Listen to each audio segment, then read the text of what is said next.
Lorsque j'étais enfant, chaque nuit, je me faisais tenir la main avant d'aller au lit. Je ne me rappelle plus à quel âge ça a commencé, mais c'était devenu une sorte de rituel. Elle enroulait sa main dans la mienne après l'heure du conte. Puis, la lumière s'éteignait et on se retrouvait seul. C'était peut-être parce que j'étais encore petit, mais je n'aimais pas trop qu'elle me touche. Je ne me laissais pas faire. Je me tortillais dans mon petit lit. Je me roulais en boule sous les couvertures.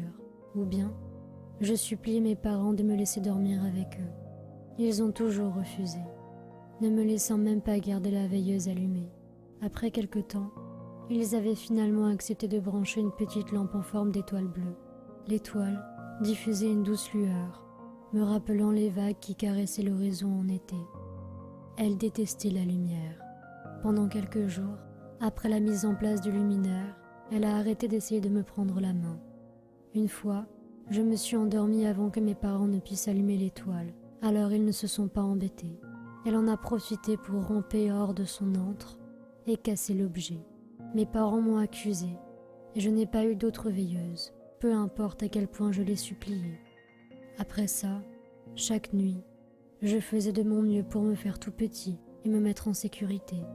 Malheureusement, je m'endormais systématiquement en posant mon bras trop près du bord. C'était à ce moment que nos doigts s'entrelaçaient. Quand ça arrivait, je me réveillais en sursaut. Sa poigne était dure. C'était une prise dont je ne pouvais me défaire.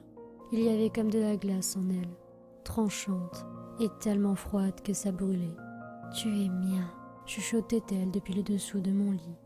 J'ai arrêté d'appeler mes parents la nuit. Ça ne faisait que les agacer, même si mon père me taquinait avec ça, et s'agenouillait sur la moquette et jetait un coup d'œil sous mon lit. Je savais qu'il ne la verrait jamais. Du coup, je la laissais me tenir la main, et je pleurais aussi silencieusement que je pouvais. Et ce même, si ses ongles brisés s'enfonçaient dans ma paume, et que sa poigne laissait des bosses sur mon poignet. J'ai caché les bleus pendant des semaines, mais un prof a fini par les trouver. Les services sociaux m'ont emmenée, loin de mes parents, lors d'une après-midi pluvieuse. Il y avait trop de questions auxquelles mes parents ne pouvaient pas répondre. Aujourd'hui, ça fait presque 20 ans, et j'ai réalisé que tout était le fruit de mon imagination, un moyen de parer les reproches dont ont été victimes mes parents de la part des services sociaux. Je ne voulais pas accepter qu'ils aient pu me faire du mal.